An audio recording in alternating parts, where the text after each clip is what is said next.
ဒီနေ့သင်ပြပေးမယ့်သင်ခန်းစာမှာအသုံးလိုတဲ့ပုံလေးတွေကိုဆုံးဖြတ်ကြရအောင်ဒီပုံလေးရဲ့ဒီပုံလေးရဲ့ဒီနှစ်ပုံကိုဦးဇင် Facebook ကောင်ခုဗီဒီယိုတင်တဲ့ post က comment မှာလည်းမှတ်ပေးထားပါတယ်ဆုံးဖြတ်ယူပြီးတော့ရှင် Photoshop software ဖွင့်ပါမယ် menu ကဖိုင်ထဲဝင်မယ် open လေးကိုထည့်ဝင်မယ်ခုနဆုံးဖြတ်ယူထားတဲ့ပုံလေးနှစ်ပုံပေါ့နော်ဒါလေးကိုလွတ်တဲ့နေရာနဲ့ဦးဇင်ဆွဲလိုက်ပြီး select မှတ်လိုက်ပါမယ် select ဖြစ်သွားတဲ့အချိန်မှာ open ကိုနှိပ်ပါမယ်ပုံလေးလေးပွင့်လာပါပြီဒီမှာတပုံပေါ့နော်ဒီပုံလေးမှာဆိုလို့ရှိရင်ဒီမှာပတင်းပေါက်ကလေးနှစ်ပေါက်ရောက်နေပါတယ်ဒီပတင်းပေါက်ကလေးနှစ်ပေါက်ကိုကျွန်တော်ဖြောက်ချင်တယ်ရိုးဖြောက်လို့မရပါဘူးသူ vanishing point သွားဖြောက်အောင်ပါအဲ့ဒီ vanishing point ကိုဝင်ဖို့အတွက် menu bar ဖြစ်တာတဲ့ဝင်ပါမယ် vanishing point ကိုထပ်ပြီးဝင်ပါမယ်ခုလို vanishing point နဲ့ရောက်လို့ရှိရင်ဒီမှာအမှတ်ကလေးတွေမှန်ပေါ့နော်ဒီဘက်မှာအပေါင်းလန်းခါလေးကိုရွေးပြီးသားဖြစ်နေပါစေဒီမြင်းလေးနဲ့ဦးဇင်းတို့တစ်ဖြောင်နဲ့မှတ်လိုက်ပါမယ်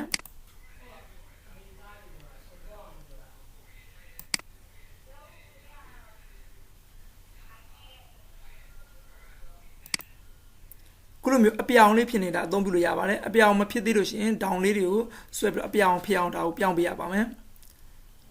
်ဒီပေါ်လေးတွေမှာဆိုဒီလိုမြားလေးနဲ့ဒီလိုဆွဲပြီးဗီဒီယိုချက်လို့ရပါသေးတယ်နော်ခုလိုလို့ဆိုဒီပတင်းပေါက်ကလေးဦးဇင်းတို့ဖျောက်ချင်တာပေါ့နော်ဖျောက်ချင်လို့ဒီဘက်ကဦးဇင်းတို့ clone stand တို့သွားယူထားပါမယ်ဒီပတင်းပေါက်ကလေးနဲ့နီးစပ်တဲ့နေရာပေါ့နော်ဒီအပေါ်ကအသားဆိုကောင်းပါလေကောင်းတဲ့အသားကိုယူပြီးတော့ဒီမှာအုပ်လိုက်လို့ရှိရင်ဒီပတင်းပေါက်ကလေးပျောက်သွားမှာပေါ့နော်အဲ့လိုကောင်းတဲ့အသားကိုယူဖို့အတွက် keyboard ကနေပြီးတော့ ALT Alt ဆိုတဲ့ key ကိုလက်ကဖိထားမှာနော်ဖိလို့ချင်းဒီကောင်းတဲ့အသားမှာတစ်ချက်ကလေးလိုက်ပါဒါဆိုရင်ဒီမှာအသားလေးပါလာပြီနော်ပါလာမှာအရေးကလေးမြင်နေရပါတယ်အောက်ကဒီမှာအောက်မှာရှိပြီးသားမြင်တဲ့တပြေးတည်းဖြစ်အောင်လုပ်လိုက်ပို့စလို့ဆွဲလိုက်ပါမယ်ဒါဆိုအပေါက်ကလေးတစ်ပေါက်ကပျောက်လို့နေဖြစ်ရနော်အောက်ကလည်းအဲ့ဒီအလားတူပဲစလို့ဒီလိုဆွဲလိုက်ပါမယ်ဒါဆိုရင်ပျောက်သွားပါပြီဒီပေါက်ကလေးတစ်ပေါက်ဒီဘက်ကအပေါက်ကလေးတစ်ပေါက်ကိုထပ်ပြီးဖြောက်မှာပေါ့နော်ဖြောက်တော့သူ့ကဒီအပေါ်ကနေပြီးတော့ကောင်းတဲ့အသားကိုယူမယ်ယူဖို့တော့ keyboard ကနေ Alt ကိုလည်းနဲ့ဖိတယ်မနော်ဖိလိုက်ပြီးတော့ကောင်းတဲ့အသားကိုတစ်ချက်လိုက်ပါမယ်ဒါကောင်းတဲ့အသားရလိုက်နော်အဲ့ဒီမှာဒီမှာမြင်းလေးနဲ့အောက်ကမြင်းရှိပြီးသားမြင်းလေးနဲ့ဒါကွက်တီကြအောင်ဆွဲလိုက်ပြီးတော့ဒီလိုမျိုးလေးဆွဲလိုက်လို့ရှိရင်အောက်ကအပေါက်ကလေးနောက်တစ်ပေါက်လည်းပျောက်သွားပါပြီဒါကြိုက်ပြီဆိုရင်တော့ okay နေလိုက်ပါဒါဆိုရင်ဦးဇင်းတို့ပတင်းပေါက်ကလေးတွေမရှိတော့ပါဘူးဒီဘက်ကပုံလေးကိုကြည့်ပါဦးဒီခါ vanishing point နဲ့ဝင်ပြီးတော့ဒီ answer တုံးလေးတွေကိုပြင်ပါမယ်ပြင်ဖို့အတွက်အပေါ်က filter vanishing point ဒီ answer တုံးရဲ့ဒီမျက်နှာပြင်လေးတစ်ဖက်မှာဆိုတော့အမှတ်ကလေးလိုက်မှတ်လိုက်ပါမယ်ဒီမှာကျွန်တော်ဒီလိုမျိုးလေးဆိုဒီမှာအဝါရောင်လေးဖြစ်နော်တခါလေဆိုဒီမှာအနီရောင်လေးဖြစ်နေအဲ့ဒီအဝါရောင်လို့အနီရောင်လို့ဖြစ်လို့ချင်းဒီအတွင်းလေးကမြင်းလေးကမပြိုင်လို့ဖြစ်တာပါအဲ့ဒီလိုမျိုးဖြစ်လို့ချင်းဥဆိုဒီအမှတ်ကလေးတွေဒီလိုရွှေ့လဲပြီးတော့ကိုလိုချင်တဲ့နေရာရွှေ့ပြန်ပါနော်သူအပြောင်ပြန်ပြအောင်ဒီမှာခုဆိုအပြောင်ပြမှာသူအလုပ်လုပ်လို့ရမှာပါဒါဆိုမြင်းလေးပြိုင်သွားပြီဒီဘက်ကနေဥဆိုဒီဘက်ကိုတစ်ခါထပ်ဆွဲမယ်ပေါ့ချိုးမှာပေါ့နော်ချိုးဖို့ဒီဘက်ကအပေါင်းလန်းလာလေးကိုနှိပ်ပါမယ်အပေါင်းလာနဲ့နှိပ်ပြီးချင်းဆိုဒီအတုံးလေးပေါ် handle လေးပေါ်မှာတွင်းနေပြီးဒီလိုမျိုးလေးဆွဲလိုက်ပေါ့ဒီမှာရပါပြီဒီဘက်လေးကိုနည်းနည်းလေးထပ်ဆွဲပေးလိုက်မယ်အောက်ကဒီဘက်က answer တုံးလေးတစ်ခါကိုက်သွားပြီပေါ့နော်ဒီအပေါ်ထက်ချိုးမယ်အပေါ်ချိုးပြီး keyboard ကနေ control key ကိုလက်နဲ့ဖိတာနော်ဖိလို့ဒီ handle လေးပေါ်မှာကလေးဆွဲဒီမှာဒီလိုမျိုးဆွဲလိုက်မယ်ဒါဆိုအပေါ်တစ်ဆင့်ချိုးပြီးသွားပါပြီဒီမှာပိုးနေတဲ့အမှတ်ကလေးကိုကျွန်တော်ဒီလိုလေးမျိုးလေးဆွဲပြီးတော့ကျင်းလိုက်ပါမယ် answer တုံးလေးနဲ့ကွက်တိကြအောင်နော်ဒီဘက်ကတစ်ခါချိုးယူမယ်ချိုးတော့ keyboard ကနေ control key ကိုလက်နဲ့ဖိတာမယ်နော်ဖိလိုက်ပါဆိုတော့ဒီဘက်ကနေတစ်ခါချိုးလိုက်ပါမယ်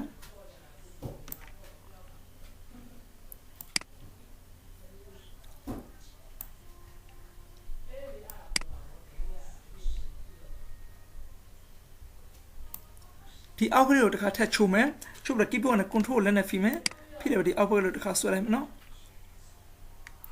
ရပြီ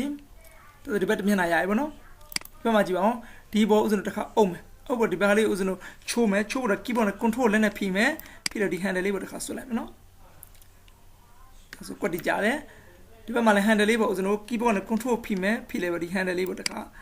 ဒီ handle လေးဒီအတုံးလေးပေါ်မှာတစ်ခါတင်ထားပါတော့တင်ထားပြီး keyboard နဲ့ control ဖိမယ်ဖိပြီးဒီလိုမျိုးဆွဲမယ်ရရင်နော်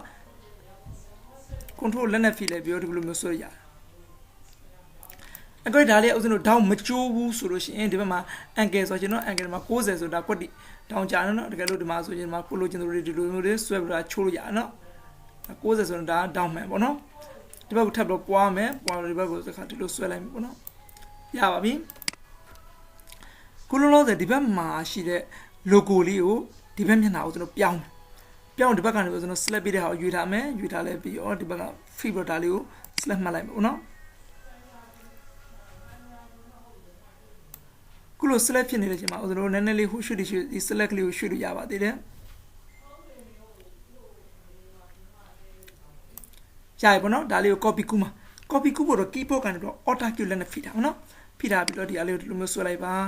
ကိုဘက်မျက်နှာပြောင်းနေတယ်ဒီဘက်မျက်နှာကိုကျွန်တော်ပြောင်းနေဒီဘက်မျက်နှာပေါ်သွားတင်လိုက်ပါနော်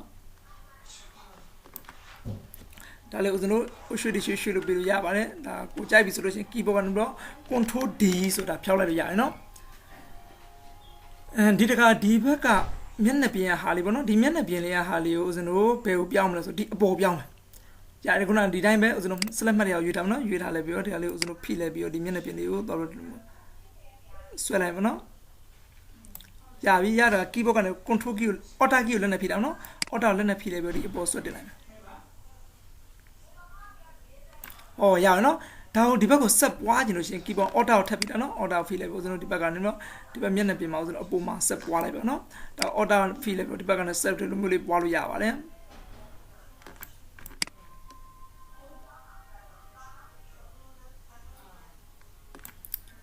ခုလိုပွားလို့ရပါနော်ဒီတခါဒီဘက်မျက်နှာပြင်ကိုကျွန်တော်ဒီအောက်ကိုဆွဲပြီးပွားမယ်နော်ပွားဖို့တော့ဒီဘက်ကနေကျွန်တော်ဒါကို select နဲ့ဆွဲလိုက်မယ်ပေါ့နော်ရပြီ keyboard ကနေ alt ကိုလက်နဲ့ဖိမယ်ဖိလိုက်ပြီးတော့ဒီဘက်ကိုဆွဲမယ်ဆွဲပြီးတော့ပွားလိုက်မယ်နော်ဒီဟာလေးကိုဒီအပေါ်ထပ်ပြီးတင်နေတယ်တင်နေရှင် alt ကိုလက်နဲ့ဖိမယ်ဖိလိုက်ပြီးတော့ဒီလိုမျိုးအပေါ်ဒီလိုဆွဲတင်လိုက်ပါမယ်ဒါဆိုခုလိုမျိုးလေးပွားလို့ရပါဘူးနော်ကြိုက်ပြီဆိုတော့ okay ကိုနှိပ်လိုက်ပါဒါကူကျွန်တော်ပွားထားလိုက်ပုံပေါ့နော်ခုဒီ answer တုံးလေးနှစ်တုံးကိုကောင်းကောင်းဆော့ထပ်သွားပြီဆိုလို့ရှင် foundation point ကိုကျွမ်းကျွမ်းကျင်ကျင်သုံးထပ်သွားပါပြီဒီနေ့သင်ခန်းစာကိုတော့ဒီမှာပဲနားလိုက်ပါမယ်နောက်ဖန်ကြမှာပဲဥစဉ်သင်ခန်းစာအစ်ကိုဆက်လက်သင်ပြပေးပါမယ်